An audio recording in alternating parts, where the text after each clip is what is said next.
नमस्कार विद्यार्थी मित्रों, महेंद्र भाई पिंडिया सरकारी स्कूल तरेट भाग 2 આપણે પહેલા ભાગની અંદર ધોરણ 10 સામાજિક વિજ્ઞાન અંતર્ગત બીજો પાઠ એની અંદર આપણો સાંસ્કૃતિક વારસો હસ્ત અને લલિત કલા અંતર્ગત અભ્યાસ કરતા હતા। આપણો છેલ્લો મુદ્દો હતો ચર્મ ઉદ્યોગ।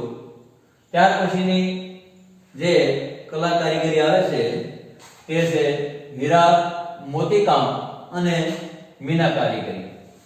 હવે આપ સૌ મિત્રો જાણો છો કે ભારત 7517 કિલોમીટર લાંબો દરિયા કિનારો ધરાવે છે। એટલે કે ભારત એક દ્વીપકલ્પી દેશ છે। ભારતની ત્રણ બાજુએ પૂર્વે બંગાળની ખાડી, પશ્ચિમે અરબ સાગર અને દક્ષિણે હિન્દ મહાસાગર આવી રીતે ત્રણ બાજુએ પાણી આવેલું છે, એટલે કે દરિયાઓ આવેલો છે। હવે આટલો લાંબો દરિયા કિનારો ધરાવતા હોવાને કારણે આપણે ત્યાં દરિયામાંથી મોતી અને હીરા પુષ્કળ પ્રમાણમાં મળે છે। એટલે કે હીરા અને મોતી કામ આપણે ત્યાં પ્રાચીન સમયથી અને અર્વાચીન સમયમાં પણ ખૂબ થાય છે। આપણે ત્યાં જોઈએ તો મોટા ભાગે લોકો છે એ આભૂષણો ઘરેણા પહેરવાના શોખીન છે। એમાં પણ ખાસ કરીને હીરા મોતીના જડિત જે આભૂષણો છે એ સૌથી વધારે પહેરવાના શોખીન છે। એટલું જ નહીં પણ વિદેશની અંદર પણ આપણા હીરા મોતી જડિત આભૂષણો છે એની ખાસી એવી માંગ છે। તો વિશ્વના બે વિશ્વવિખ્યાત હીરાઓ અમિતાભ બચ્ચન અને અક્ષય કુમાર નહીં, પરંતુ બે વિશ્વવિખ્યાત હીરા કોહિનૂર અને ગ્રેટ મુગલ એ પણ આપણને ભારતમાંથી જ મળી આવ્યા છે। તો પહેલાના સમયમાં ખાસ કરીને રાજા મહારાજાઓ, શ્રેષ્ઠીઓ એટલે કે દાનવીરો, સંપત્તિવાન લોકો અને મહાજનો એટલે કે સોની ભાઈઓ, આ બધા પાસે મોટા ભાગે હીરા, માણેક, મોતી, પન્ના, નીલમ, પોખરાજ આવા બધા અલગ અલગ રત્નો થી જડિત આભૂષણો છે એ પહેરવામાં આવતા અને બનાવવામાં આવતા અને વિદેશની અંદર મોકલવામાં પણ આવતા। ખાસ કરીને રાજા મહારાજાઓ આ ના જે બાજુબંધ પહેરતા, સિંહાસનો બંધાવતા, એના જે મુકુટ હતા એ મુકુટની અંદર મોટા ભાગે આ હીરાઓ છે એ જડાવતા હતા, મોતીકામ છે એ કરાવતા હતા। તો રાજા મહારાજાઓ છે એનો ઉપયોગ કરતા હતા। વર્તમાન સમયમાં આપણે ગુજરાતની અંદર જોઈએ તો ગુજરાતમાં મોટા ભાગે મોતીના કલાત્મક તોરણો, માળાઓ, કળશ તો તમે મોટા ભાગે જોતા હશો કે જ્યારે જાન જોડીને આવવામાં આવે ત્યારે બેન છે એ ભાઈના લૂણ ખખડાવતી હોય, જ્યારે લૂણ ખખડાવતા જે લોટી ખખડાવે છે એ પણ મોતી કામ કરેલું હોય। કળશ, ઘૂઘરા, તમે નાના બાળકો છે ઘોડિયામાં ઈ શકતા હોય તો એના ઉપર ઘૂઘરા છે એ રીતે મોતી કામ કરેલા છે ટીંગાડવામાં આવે છે, ઘૂઘરા। પછી યાની કે દિવાલ ઉપર પણ મોતી કામ કરેલું, ભરત ગૂંથણ કરેલું સરસ મજાનું છે એ બનાવેલું છે। બારીઓ પર મોતી કામ કરેલા તોરણો છે ટીંગાડવામાં આવતા હોય છે। ચાકડા પણ તમે જોયા છે, જૂના ઢબના જે લોકો છે એની પાસે આવા ચાકડા છે એ જોવા મળે।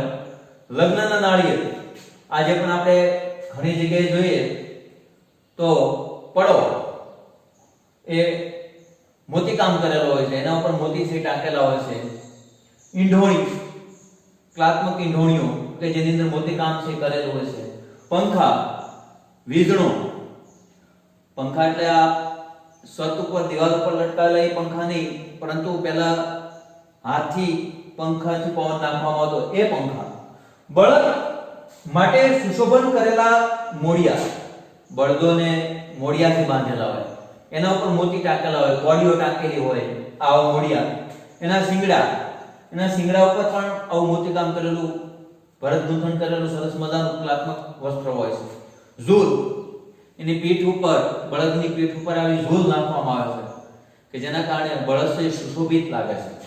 મોટા ભાગે જૂના જમાનાની કોઈ જાન જુઓ તો જે બળદગાડામાં જાન જોડેલી હોય એની અંદર આ બધી વસ્તુ જોવા મળે. તો આ બધું મોતીકામ કરેલું હોય છે. જ્યારે હીરાજડિત આભૂષણો વિશ્વની અંદર સૌથી મોંઘા આભૂષણો છે.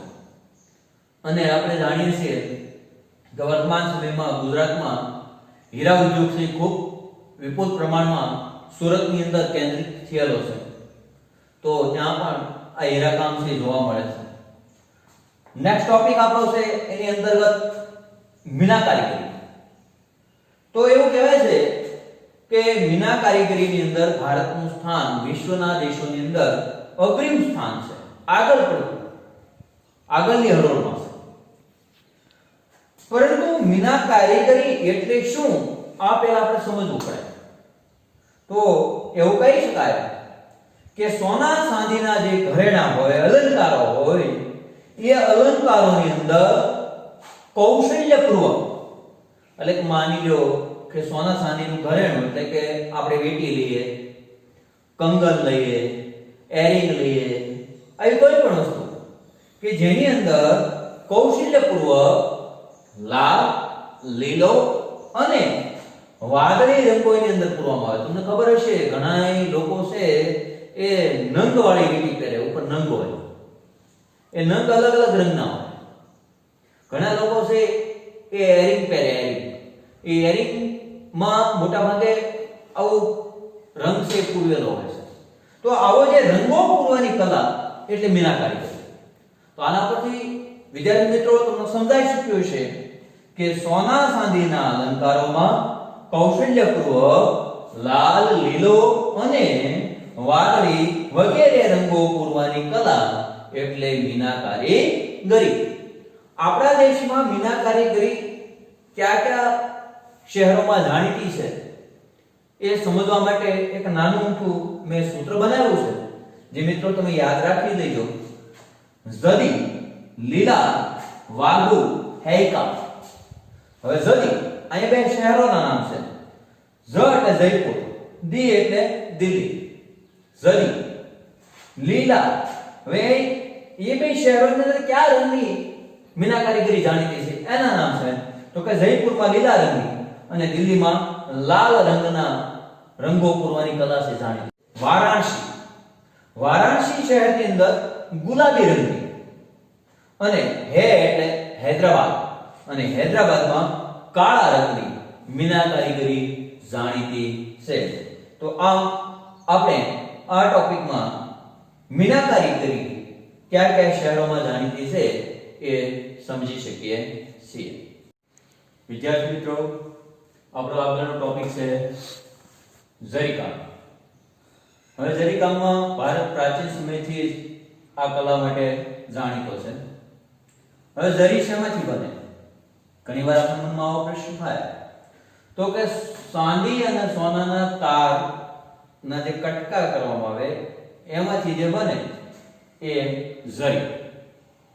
આ જરી છે આપણે ઘણી જગ્યાએ જોઈતા હોય છે. ખાસ કરીને તમારા ગામમાં ભવાઈ રમતા હોય તો ભવાયા છે જ્યારે ભવાઈ ઉપર પાત્ર પહેરે ત્યારે પોતાના મુખોટાના સજાવવા માટે જરી છે એ સાંટતા હોય છે પોતાના ચહેરા ઉપર. ખાસ કરીને આપણે ઘરના જે અમુક વસ્ત્રો છે, ખાસ કરીને બહેનો માટેના, જેમાં પાનેતર છે, સાડી છે, ઘરસોળા છે, આવા જે વસ્ત્રો છે એની ઉપર આવી જરી છે એ સાંટેલી હોય છે. આવી રીતે જરી ઉદ્યોગ છે એ ભારતમાં અને ખાસ કરીને આપણા ગુજરાતમાં, અને એમાંય ખાસ કરીને ગુજરાતનું એક શહેર છે જે ખૂબ જાણીતું છે, સુરત. યાદ રાખજો મિત્રો, ખાસ જરી કામ માટે કયું શહેર જાણીતું છે?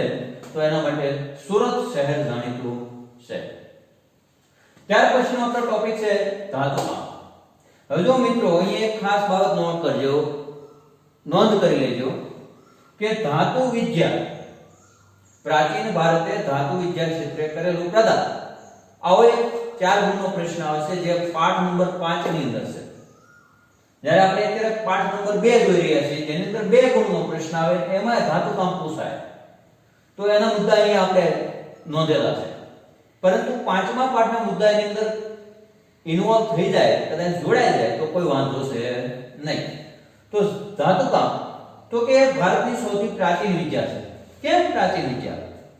તો કે આપણે જાણીએ છીએ કે આદિ માનવ છે મોટા ભાગે પથ્થરનો ઉપયોગ કરતો અને પથ્થરમાંથી વિવિધ ઓજારોથી બનાવતો હતો જેને આપણે પાષાણ યુગ કહેતા હતા. પણ આ પાષાણ યુગ પછી માનવીના સંપર્કમાં સૌપ્રથમ કોઈ જો ધાતુ આવી હોય તો એ ધાતુ હતી તાંબુ. એ તાંબાની શોધ પછી એક યુગ શરૂ થયો જેનું નામ આપવામાં આવ્યું ધાતુ યુગ. આ ધાતુ એટલે કે તાંબુ અને આ તાંબા સાથે અલગ અલગ બીજી ધાતુઓ જે કે ઝપિકકા. આ સૂત્ર છે નાનું કે તાંબા સાથે તમે જોસત ભેળવો તો પિત્તળ બને અને તાંબા સાથે તમે કાંસુ ભેળવો કલાઈ ભેળવો તો કાંસુ બને. તો આવી રીતે ધાતુ યુગ શરૂ થયો. આનું શરૂઆતમાં આપણે ઉદાહરણ લેવું હોય કે કઈ રીતે ધાતુ યુગ તો કે લોથલના જે કારીગરો હતા તેમણે ધાતુમાંથી દાંતરડા, સારડીઓ, કરવત, આરા, સોય આવા બધા યંત્રો છે એ બનાવ્યા.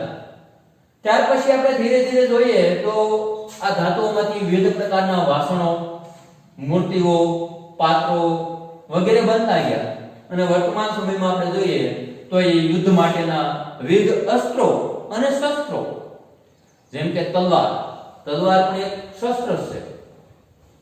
જેવી રીતે બીજા કોઈ અન્ય તમે લો તો એ શસ્ત્રો અને અસ્ત્રો પણ આ ધાતુમાંથી બનતા ગયા. વર્તમાન સમયમાં ધાતુમાંથી વિવિધ ધાતુઓ, કિંમતી ધાતુઓ કે જે આપણે જાણીએ છીએ કે હમણાં સોનું છે 50,000 ને પાર જતું રહ્યું છે. તો એ સોના અને ચાંદીમાંથી ઘરેણાં બને. તાંબુ અને પિત્તળ અને કાંસુ. તાંબુ, પિત્તળ અને કાંસુ મેં હમણાં તમને કીધું ઝપિકકા એ સૂત્ર યાદ રાખજો. એમાંથી મોટા ભાગે વાસણો અને મૂર્તિઓ બને છે. જ્યારે લોખંડમાંથી મોટા ભાગે ઓજારો અને હથિયારોથી બનાવવામાં આવે છે.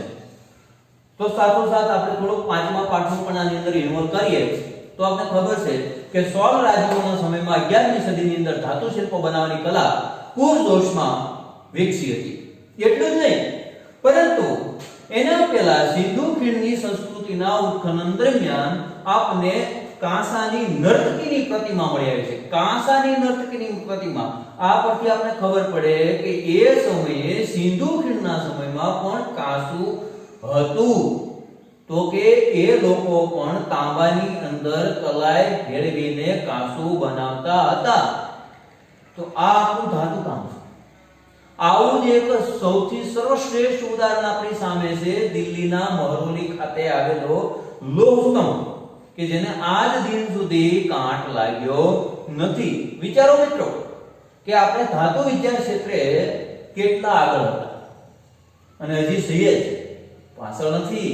હજી આપણે એટલા જ આગળ છીએ પણ એ આપણી પ્રાચીન વિદ્યા છે એવું યાદ રાખજો.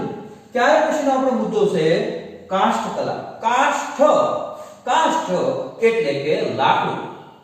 હવે તમે બધા મિત્રો જાણો છો કે માનવને લાકડા સાથે સંબંધ ખરો કે નહીં? હા, માનવ જીવનને વૃક્ષ અને વનરાજની સાથે જૂનો સૌથી નજીકનો અને ગાઢ સંબંધ છે. કેમ? તો કે હવામાં સૂલો હળગાવો હોય તો સૌથી પહેલું લાકડું જોવે. શેના માટે? તો કે બળતણ માટે. કઈ ટાંટિયા ન ઉરાય એના માટે બળતણ જોઈએ, લાકડું જોઈએ. પછી લાકડામાંથી જ આપણે વિવિધ પ્રકારના હાથા બનાવ્યા એટલે ઓજારો બનાવ્યા. એમાંથી જ પહેલાના સમયમાં મકાનો બન્યા, ભવનો બન્યા, મોટી મોટી મેળીઓ બની. વર્તમાન સમયમાં પણ લાકડામાંથી મૂર્તિઓ બને છે, બાળકો માટેના રમકડા બને છે. આપણે ઓલી હમણાં જાગરણ આવશે, જાગરણ માટે આપણે પોપઠાબાજી માણશું બધા. આ પોપઠાબાજી માટેના જે પોપઠા છે એ પોપઠા પણ શેના બનેલા છે? લાકડાના બનેલા છે. થાંભલીઓ તમારા ઘરે તમે મેળીઓ કે આ તે જોતા હશો તો એની થાંભલીઓ શેની ખોડેલી છે? લાકડાની.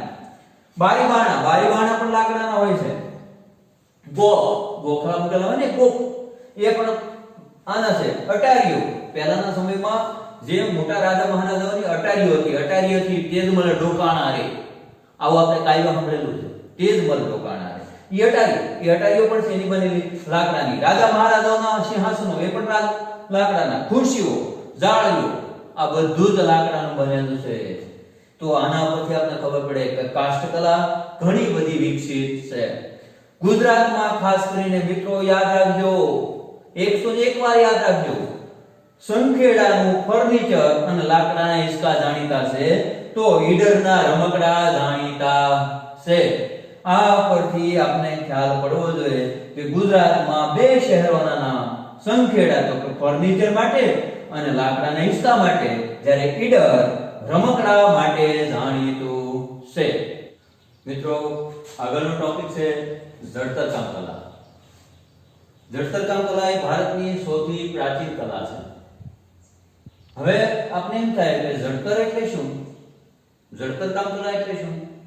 તો આપણે ખબર છે કે ઘણા બધા માલેતુજા લોકો, આપણે કહી શકીએ કે વધારે પૈસાદાર લોકો પોતાના પાસે જે સોના ચાંદીના ઘરેણા હોય છે, એ ઘરેણાઓની અંદર અલગ અલગ પ્રકારના રત્નો છે જડાવતા હોય છે. જે આ રત્નો જડવાની કલા છે એને આપણે જડતર કલા તરીકે ઓળખી શકીએ છીએ.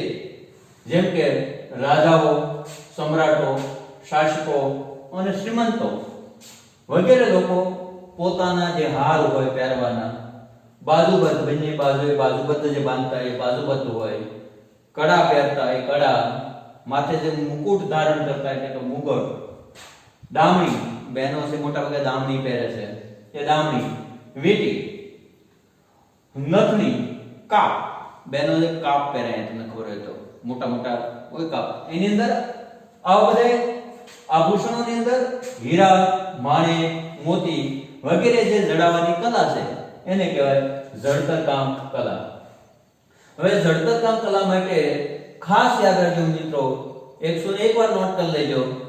રાજસ્થાન રાજ્યનું બીકાનેર શહેર ખાસ જાણીતું છે.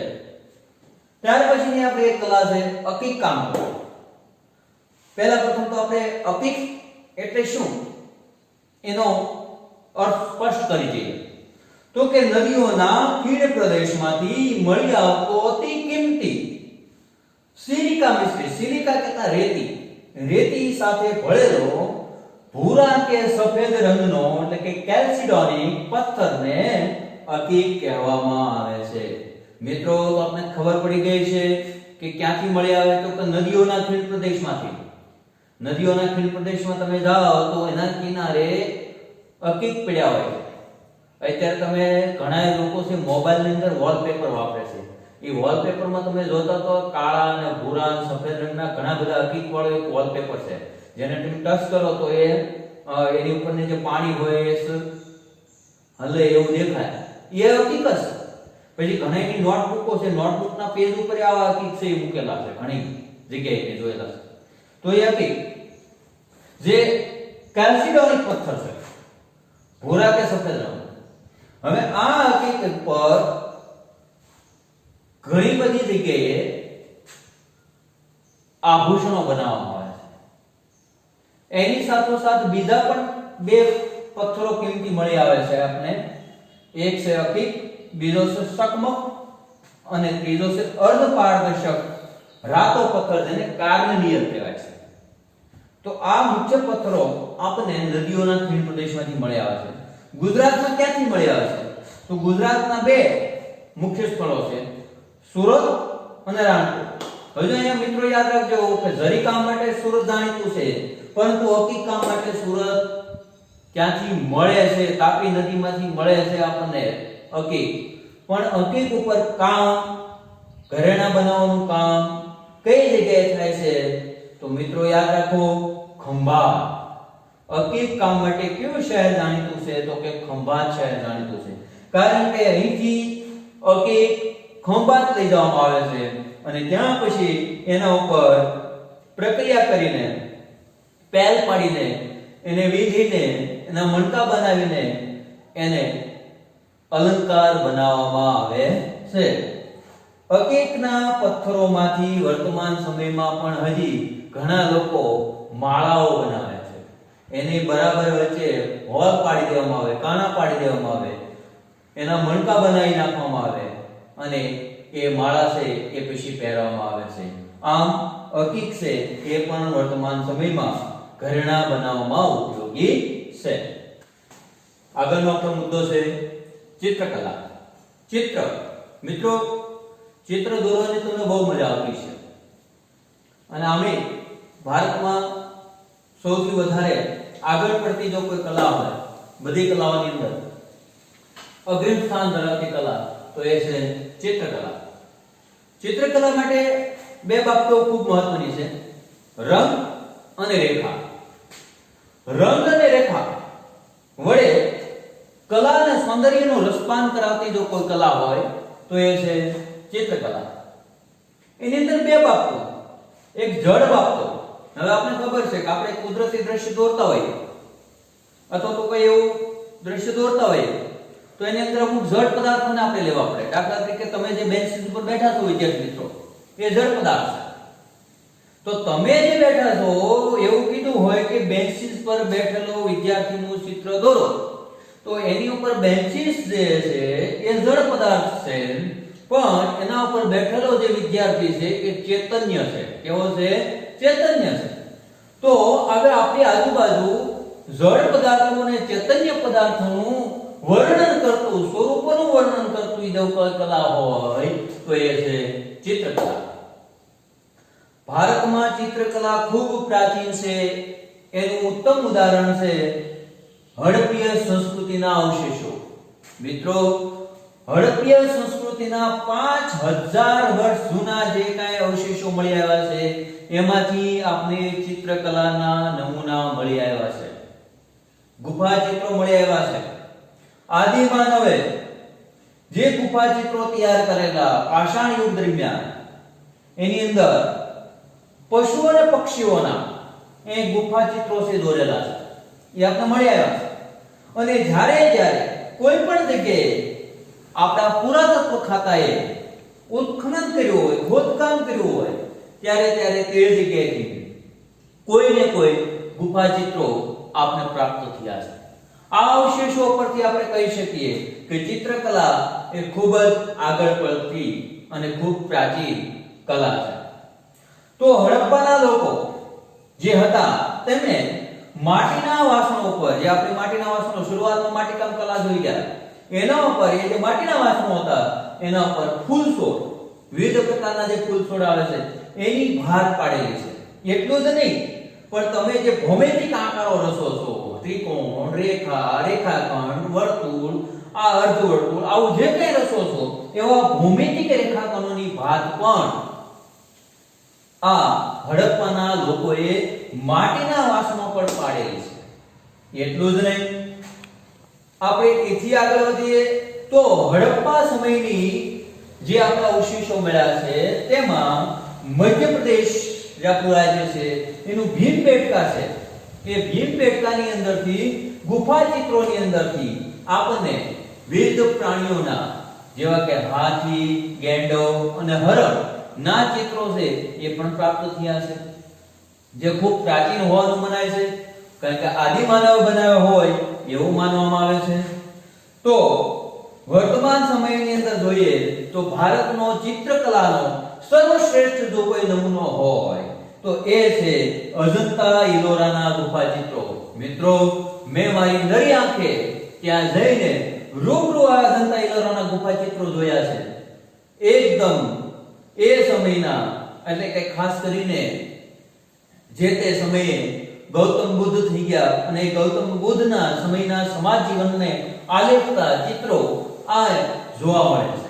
એટલું જ નહીં, પરંતુ એ સમયની સામાજિક પરિસ્થિતિને વર્ણવતા ગુફા ચિત્રો પણ ત્યાં જોવા મળે છે, જે આપણી ભારતની ચિત્રકલાના અજોડ નમૂના છે.